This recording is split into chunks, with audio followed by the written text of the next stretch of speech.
해경이 불법 조업 중국 어선을 단속하는 과정에서 술을 마셨다는 의혹이 제기됐습니다. 목포 해경은 자체 감찰에 착수했습니다. 응급실에서 치료를 받지 못하고 다른 병원으로 이송되는 사례가 한 해 평균 500건이 넘는 것으로 파악됐습니다. 전문의 부족이 가장 큰 이유였습니다. 최근 강진에서 고려 후기 청자 가마와 기관의 터가 발견됐습니다. 강진군은 앞으로 청자 유통 경로 파악에 집중하기로 했습니다.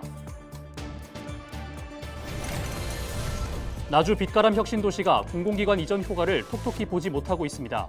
전남도는 2차 공공기관 이전으로 혁신도시를 완성시키겠다는 계획인데 난관이 많아 보입니다.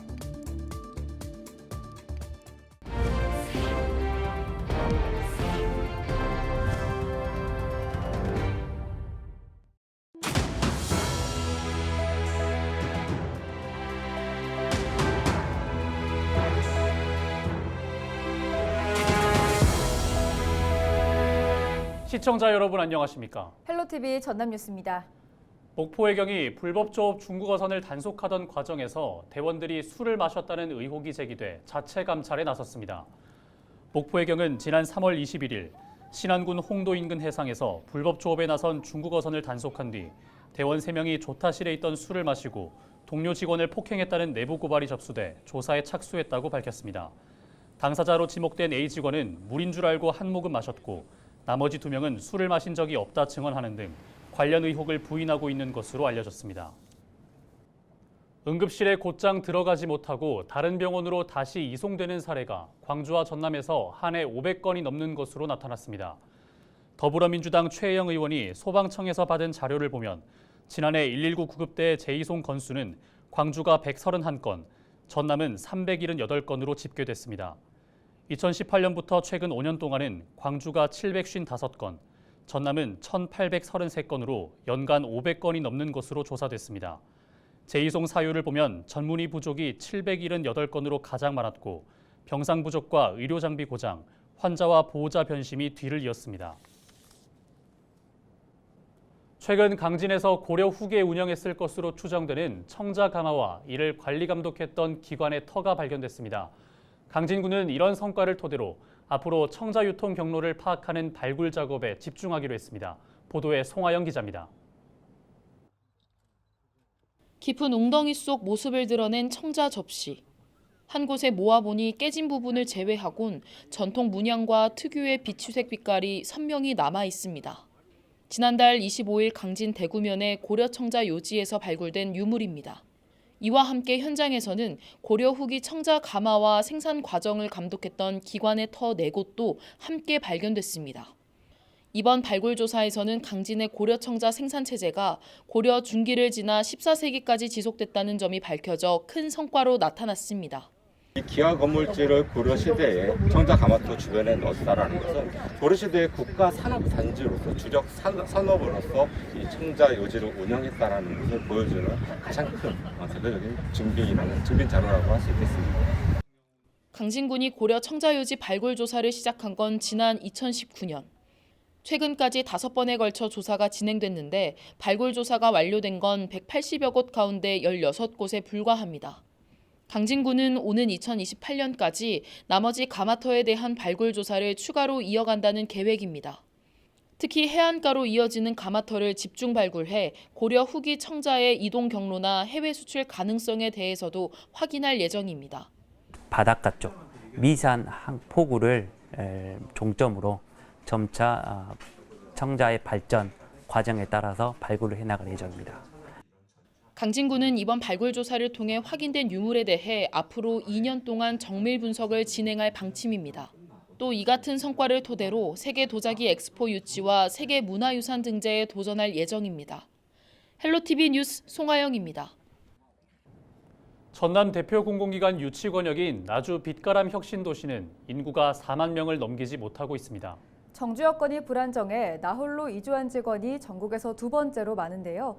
정부 2차 공공기관 이전 사업을 통해 혁신도시를 완성시키겠다며 지역 정치권이 사활을 걸고 있습니다. 보도에 서경 기자입니다.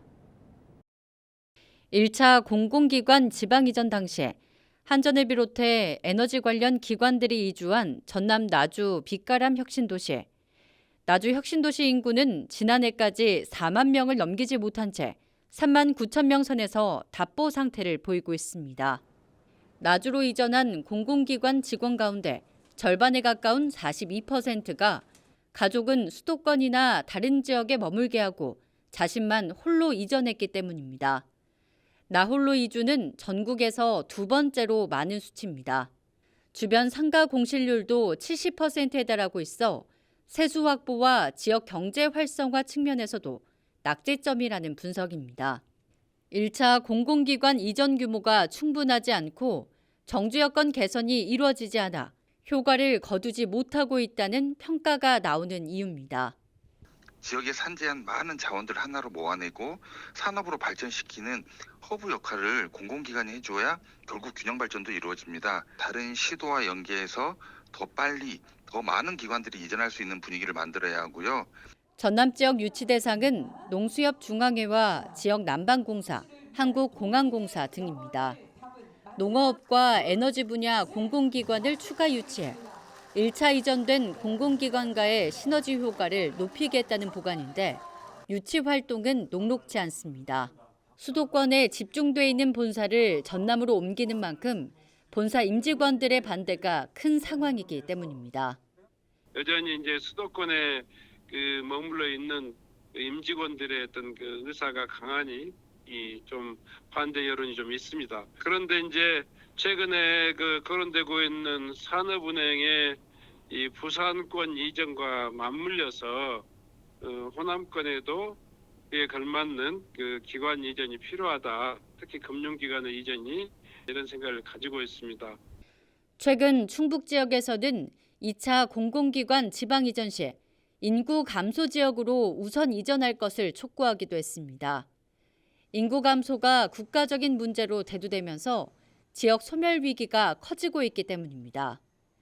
국가 균형 발전을 목표로 2차 공공기관 지방 이전을 추진하고 있는 국토교통부. 올 상반기 안에 2차 이전 기본계획 청사진을 발표할 계획인 가운데 도민이 원하는 그림이 완성될 수 있을지 주목되고 있습니다. 헬로티비 뉴스 서경입니다.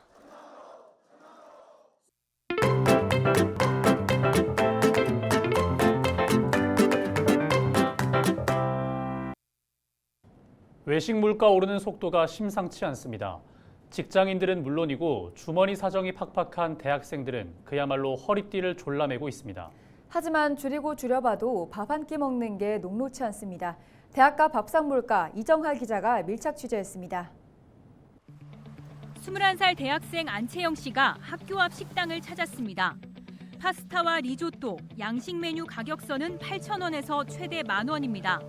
가장 저렴한 파스타의 경우 작년 7,000원에서 1년 새 1,000원이 올랐습니다. 밥값이 좀 많이 오르긴 해가지고 사실 용돈 받는 걸로도 교통비랑 밥값으로 거의 다 나가긴 해요. 그럼 보통 점심시간에 지출하는 비용은 어느 정도? 최소 6,000원에서 최대 10,000원 정도 쓰는 것 같아요. 안채영 씨의 하루 식비는 2만 원. 지난달에는 한 달 밥값으로 32만 원을 썼습니다. 2년 전 지출 내역과 비교해보니 2배 넘게 늘었습니다. 많이 늘어난 것 같아요. 제가 용돈을 받으면서도 알바해서 쓰고도 있는데 그렇게 받는데도 불구하고 통장에 금방 잔고가 나가더라고요. 구체적으로 나가는 게 커진 것 같아요. 다른 학생들은 어떨까?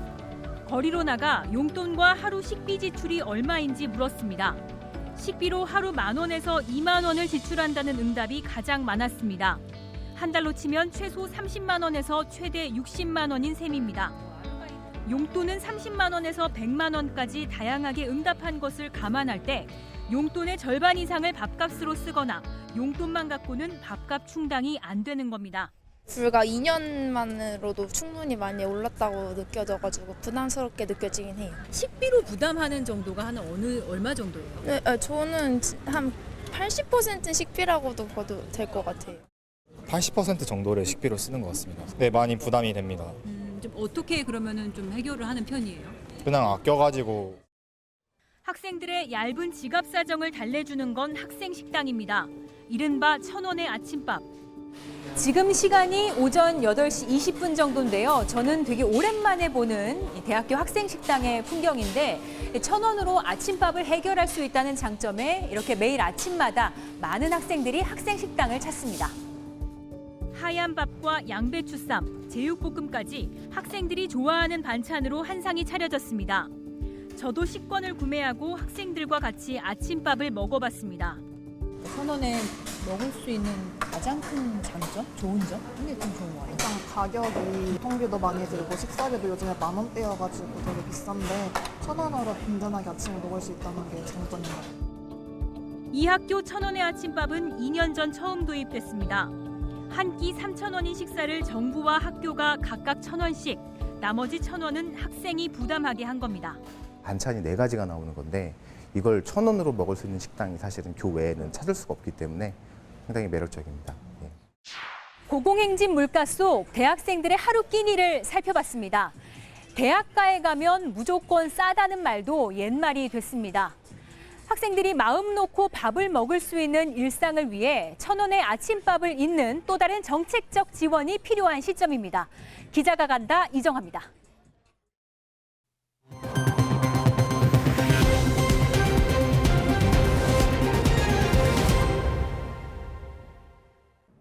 광양의 한 아파트 공사 현장에서 일하던 60대 노동자가 숨진 채 발견됐습니다. 전남소방본부는 지난 1일 오전 11시 48분쯤 광양 한금동의 한 아파트 공사 현장에서 66살 A모 씨가 쓰러져 있다는 신고를 접수했다고 밝혔습니다. A 씨는 병원으로 옮겨졌지만 숨진 것으로 알려졌습니다. 경찰은 부검을 통해 정확한 경위를 확인할 방침입니다. 순천시와 포스코 리튬솔루션이 5,700억 원 규모의 투자 협약을 체결했습니다. 포스코 리튬솔루션은 배터리 양극재 원료인 수산화 리튬 생산 체제를 구축하고 2차 전지 소재 사업을 활성화하기 위해 5,700억 원을 투자하기로 결정했다고 밝혔습니다. 한편 순천시는 올 상반기 동안 5개 기업에서 8,500억 원 규모의 투자 유치를 이끌어냈으며 500여 명의 고용 효과가 나타날 것으로 기대하고 있습니다. 여수지방해양수산청이 광양항 율촌 융복합 물류단지 조성 사업 실시 계획을 승인하면서 사업 추진에 탄력이 붙을 전망입니다. 여수 광양항만공사는 다음 달 시공업체 선정을 마친 뒤 2030년까지 사업비 6,400억여 원을 투입해 축구장 460여 개를 합친 면적의 물류단지를 조성할 계획입니다. 앞서 해양수산부와 여수광양항만공사는 광양만권의 부족한 산업용지를 확보하고 물동량 창출 기반을 마련하기 위해 지난 2019년 7월 실시 협약을 맺고 사업을 추진하고 있습니다. 여수시가 오는 16일까지 자동차세를 납부하지 않은 체납 차량을 대상으로 야간에 단속을 실시해 번호판을 압수하기로 했습니다. 여수시는 그동안 낮 시간대 체납 차량 번호판 영치 활동에도 불구하고 효과성이 낮은 점을 고려해 저녁 7시부터 10시까지 아파트와 주택가 등 차량 밀집 지역을 중심으로 집중 단속을 실시할 계획이라고 밝혔습니다. 영치 대상은 자동차세 2회 이상, 주정차 과태료 30만 원 등을 체납한 차량으로 영치 이후에도 체납액을 납부하지 않을 경우 차량 인도 명령 후 견인 공매 처분 등이 내려집니다. 목포시가 부주동 초당산 일대에 둘레길을 조성하고 맨발로 황토길을 걷는 체험을 진행했습니다. 목포시는 2일 초당산 맨발로 걷기 행사를 갖고 시민들에게 둘레길을 공식 개방했습니다. 둘레길은 부주파출소 건너편 초당산 일대 약 1km 구간에 걸쳐 조성됐습니다. 무안군이 고향사랑기부제 활성화와 특색 있는 답례품을 발굴하기 위해 공급업체를 추가로 모집합니다. 추가 공모 분야는 지역 특산품과 가공식품, 공산품, 관광이나 서비스 상품 등 4개 분야로 기존에 제공하고 있는 13개 품목과 중복되면 안 됩니다. 답례품 공급을 희망하는 업체는 오는 19일부터 21일까지 무안군 자치행정과에 방문해 관련 서류를 제출하면 되고 자세한 내용은 누리집을 참고하면 됩니다. 해남군이 올해 하반기 전남에서 가장 많은 290여 명 규모의 외국인 계절 근로자를 배정받아 현장에 배치할 계획입니다. 해남군은 올해 하반기 294명의 계절 근로자를 배정받고 외국인 근로자가 알아야 할 기본 교육을 거친 뒤 일선 농가에 투입하기로 했습니다. 이상으로 뉴스를 마칩니다. 함께해 주신 여러분 고맙습니다.